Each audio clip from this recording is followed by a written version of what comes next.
नमस्ते, मी doctor Swati Shah. आजच्या वटपौर्णिमेच्या मी सर्व लोणंद आणि परिसरातील महिलांना हार्दिक शुभेच्छा देते। आजचा हा सण स्त्रियांसाठीचा असलेला सण आहे आणि या दिवशी स्त्रिया उपवास करतात, सजून धजून जाऊन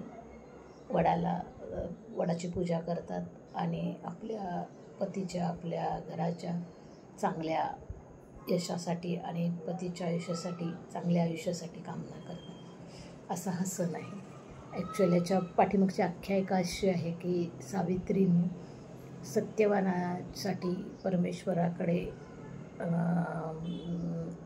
त्याचं जीवन परत जीवन मिळावं यासाठी जी कामना केली आणि त्याचं जे शव होतं ते वडाच्या झाडाखाली ठेवलं होतं आणि परमेश्वराने सावित्रीचा हा केला यश दिलं आणि सत्यवान जिवंत झाले आणि त्यांना परत आयुष्य मिळालं असेही आहे।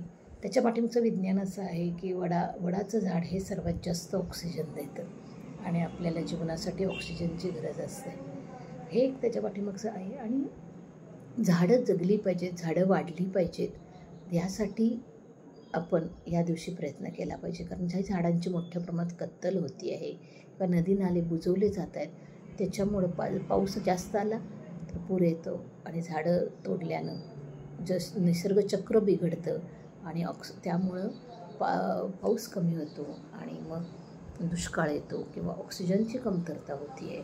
त्यासाठी आपण प्रत्येकानं आजच्या दिवशी वडाची पूजा करा, त्याच्याबद्दल काहीच म्हणणं नाही, पण प्रत्येकानं वृक्ष लावलं पाहिजे आणि त्याचं संगोपन केलं पाहिजे, म्हणजेच खरी वटपौर्णिमा साजरी होईल असं मला वाटतं। वटपौर्णिमेसाठी परत सर्वांना एकदा शुभेच्छा आणि तुमचं आयुष्य चांगलं आणि यशस्वी हो अशी